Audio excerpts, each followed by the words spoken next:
Thank you for your time. I hope you'll at least take the advice of an older veteran and think about some of these issues. Have a good day, sir. All right, appreciate it. Yep.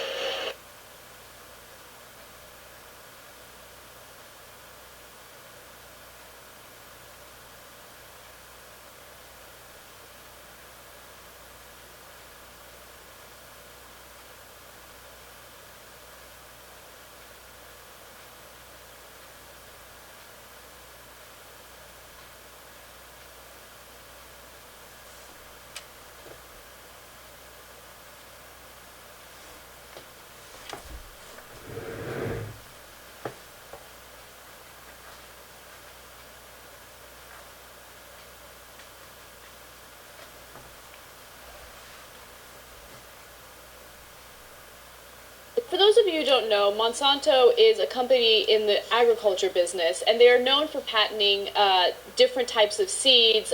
They've done so with cotton seeds, they've done so with corn seeds. So it's something that they have done to kind of take over the food industry, right? And they've been in the middle of a lot of different controversy, but they are also known for genetically modified foods, right? Genetically modified seeds. And a lot of our corn is genetically modified, thanks to Monsanto. Now, scientists in France just recently did a study to see what the effects of genetically modified corn are on rats, right? Now, this is really interesting because there has been a lack of scientific evidence that would indicate whether or not genetically modified foods, like genetically modified corn, are safe and okay for human consumption. So what they found was that these rats developed mammary tumors, and they also had severe damage on some of their organs, including the liver and kidney. So those are pictures indicating what happened to the rats that were fed genetically modified corn.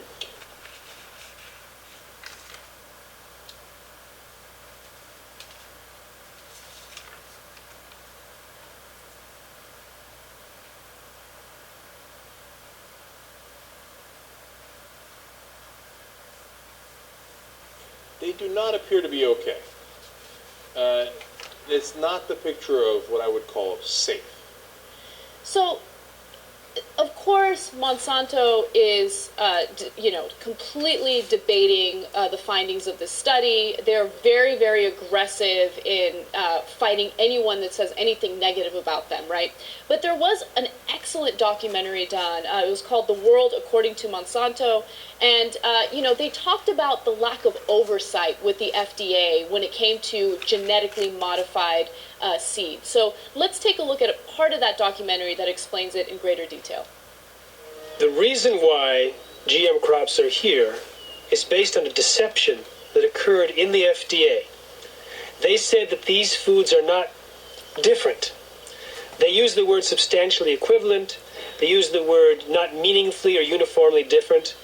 And what that turned into was a terminology called generally recognized as safe, or GRAS.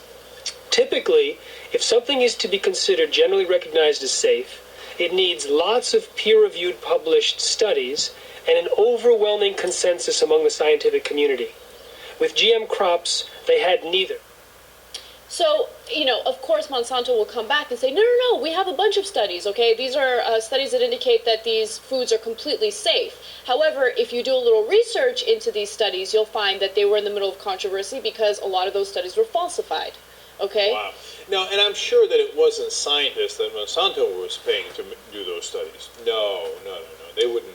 And I'm sure those people have no biases whatsoever. Now, during the Reagan administration, Monsanto was trying to, put out these genetically modified foods for human consumption. And it's really interesting because George Bush Sr. went to one of their factories, and look at this exchange. I think it's very illustrative of what happens in politics. When George Bush Sr. toured the company's headquarters, he was Ronald Reagan's vice president, and deregulation was this Republican administration's watchword. The intention was to boost industry by eliminating what White House hardliners called bureaucratic hurdles, like health and environmental safety testing, which were Monsanto's key problems. We have before USDA right now a request to test this for the first time on a farm in Illinois this year. Hallucinating about it, we'll listen up. Yes, we will.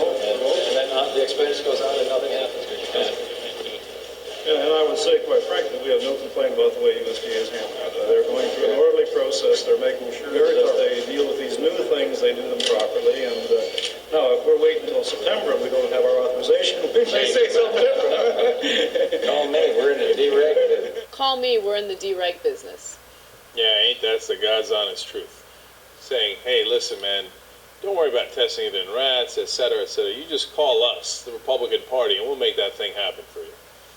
So what they also do is, they have these genetically modified seeds, and what they're doing is, first of all, they take out a patent for these seeds, okay? Because they do a lot of scientific research and put a lot of money into doing it, so I can understand the patents. But at the same time, they are taking conventional seeds off the market. They're striking deals with different farmers throughout the world. This is a multinational corporation.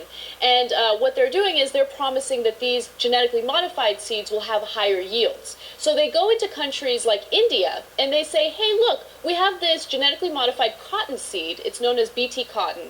And what it'll do is it'll not only produce a higher yield, but it is basically resistant to any type of, weeds, pests, any type of thing that would ruin your crops. So these farmers in India started signing the contracts and they started buying the seeds. Now, understand why they would do that. They're going to increase their output, they're told, Right. and they think, well, that's great, and I'm not going to lose more of my crops to all these problems that I've had in the past. So it's very enticing. But then the second part happens. So what happens is they slowly but surely start taking conventional cotton seeds off the market. So these farmers in India become dependent on buying the genetically modified cotton seed. Well, what happens then? Monsanto will mark up the prices to 4 times the price. Okay? That's the part they didn't tell you in the beginning. So then these farmers in India have no choice but to take out these loans that later on they can't pay back. So what is the result of that? Well, let's watch the video. But this is the cotton growing area. The result of the BT cotton is the first year 600 suicides from June 2005 to June 2006. Second year, still today, within 6 months, 680 suicides. So it's a disaster. It's a complete disaster, yes. All these technologies, either it is GM or biotechnology, they are actually making the farmers completely dependent on the market. Because not only that you have to pay more for the seed procurement, but you have to fertilize. And this very claim that no spraying is required, no pesticide required, is also false.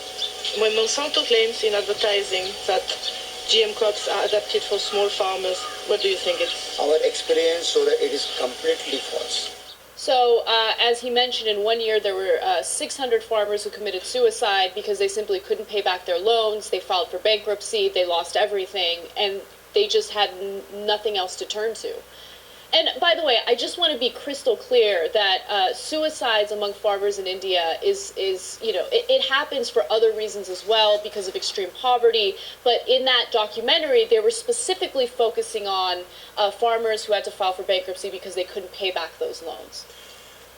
Now, people are so concerned that in Norway, they have started a new holding center. It's partly buried underground, partly above ground, that can withstand almost anything, to keep our original seeds, ones that have not been genetically modified. Because they're so worried the genetically modified seeds are going to take over and then perhaps even cross-pollinate and destroy some of the original seeds, and then God knows what we have after that. But they're making sure they can protect at least the original seeds in Norway. Mm-hmm. So it's worse than you realize. And unfortunately, when you dive into a lot of these multinational corporate stories, it gets worse. It doesn't get better. And I know, we gave you, a quick rundown of what's happening with Monsanto, and this is by no means new news. But that study with the tumors is important, right? Because this is the kind of stuff that our FDA should have been doing, not researchers in France. I'm happy researchers in France are doing it, but it's ridiculous the lack of oversight we have in our own country, especially when it comes to the food that we consume. Now, think about all the stories we've told you on the Young Turks where politicians get influenced by the money that they take. Now, you think some of that influence isn't going to affect the FDA or other government agencies? It's affected almost every government agency. So you think that perhaps some things get authorized when they shouldn't be? Of course they do. So is this one of those cases? Well, we'll have to see over time, but this new research from France is not encouraging. Hi, this is Mike Adams, the Health Ranger here with naturalnews.com. And one of the most common questions I'm asked by people is, well, what's the difference between natural and organic? Especially when you look at food labels at the grocery store, they see the word natural and they say, well, what does that really mean? Or now there's a lot of talk about organic. You know, Dr. Oz sort of attacked organic not too long ago and called it the diet of snobs and elitists. Of course, there was a lot of backlash about that. But people are suddenly asking, well, what is organic really? What exactly is the difference between organic and non-organic, or organic and natural? So to answer those questions, here we go. Natural simply means, well, nothing.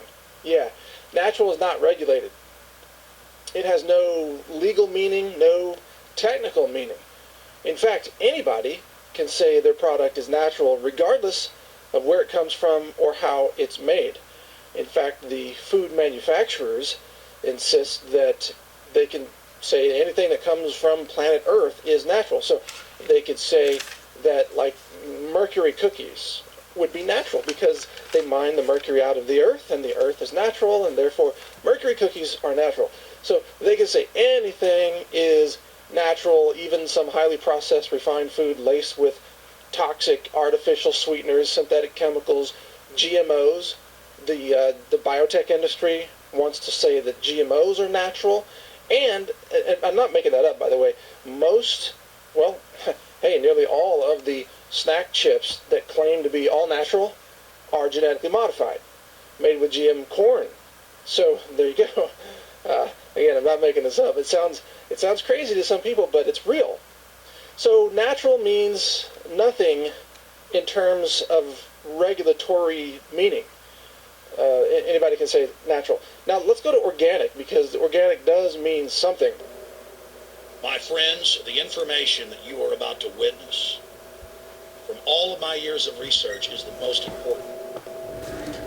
It's been hidden in plain view the entire time.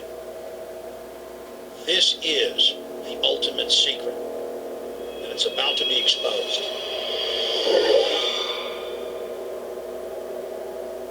I have hundreds of government documents, textbooks, white papers, where for over 80 years, the elite of the Western world have talked about adulterating food and water to sicken and sterilize the population for the purpose of eugenics. It's all covered in the book Eco-Science, written by the White House science czar John P. Holdren, where they talk about a planetary police state to carry out the forced sterilization. They also talk about covert systems in the water and food to sterilize the population. Now, this was written decades ago, before he was White House science czar. Now, suddenly, the stuff in this book is all over the news. They're selling it to the public as if it's a good thing. You see here before you what an average person would buy when they went shopping at the store. Not everything here is bad for you, but much of it has compounds and artificial chemicals that have been added that are extremely toxic and bad for your health, and they have known this the entire time, and they have approved them for use. Let's start with aspartame.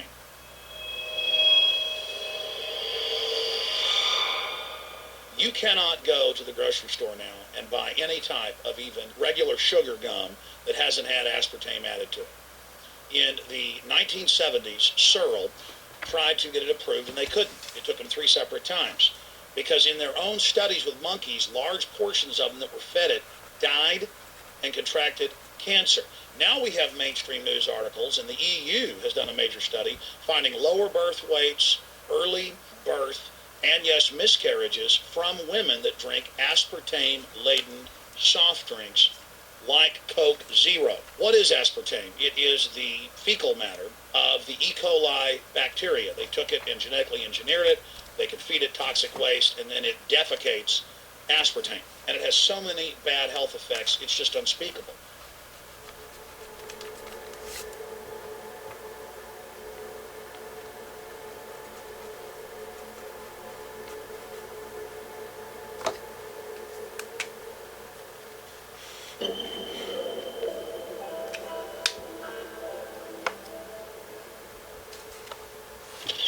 This is being done by design. It's also very, very addictive.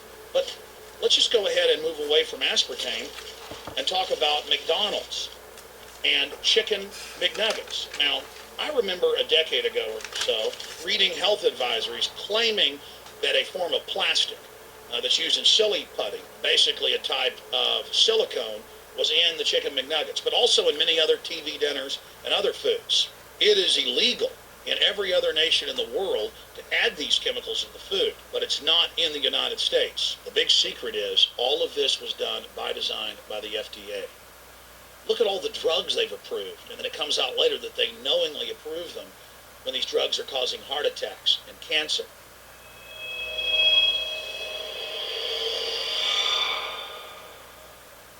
In the Nuremberg trials, it came out that the Nazis were adding sodium fluoride to the water supply in the labor camps and death camps to make the population more docile and controllable. There had been hundreds of university studies before Hitler even came to power. This is a form of forced medication.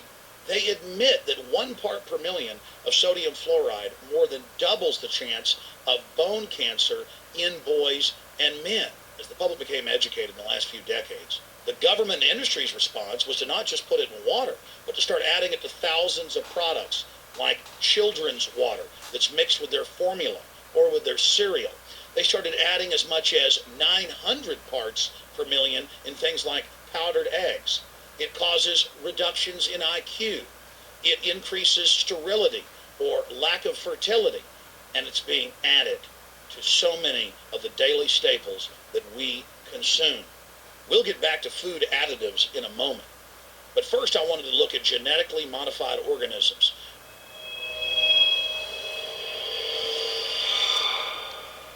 Did you know for many years the American people have been eating cloned beef and pork, and now they're expanding out into other forms of meat? Let's look at salmon first.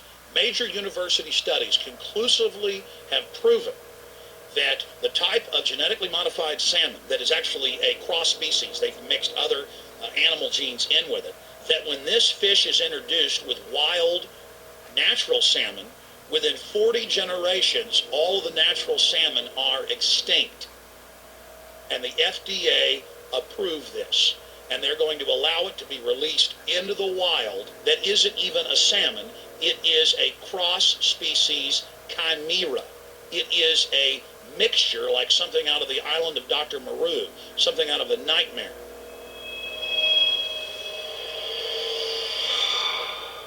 More than 85% of the corn now consumed in the United States, it's also starting to trend that way in Europe and Canada, is genetically engineered.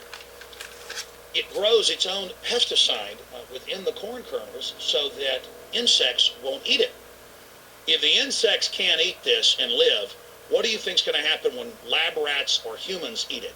We have literally hundreds of studies showing that not just Monsanto's, but other major GMO companies' corn, that's the majority of corn we're now eating today in the United States, has been linked to organ failure in lab animals. The studies also show massive increases in sterility in rats and guinea pigs that are fed not just GMO corn, but GMO cotton seeds. Studies in India, Germany, and the United States have conclusively shown that when they feed the cotton seeds left over from the cotton crop from these genetically modified varieties, that the cows are having miscarriages, they are having low birth weights, or in many cases, they're simply dying. And what is in most processed foods? Genetically modified cottonseed oil. Major studies are also showing that genetically engineered crops are killing honeybees and monarch butterflies. If they don't stop there, now they claim they're coming out with a genetically engineered mosquito that's malaria-proof that they're going to release into the open biosphere. The very genetic code of the planet is being butchered in a hostile corporate takeover. Many years ago, an executive from Monsanto was quoted in National Geographic as saying that that is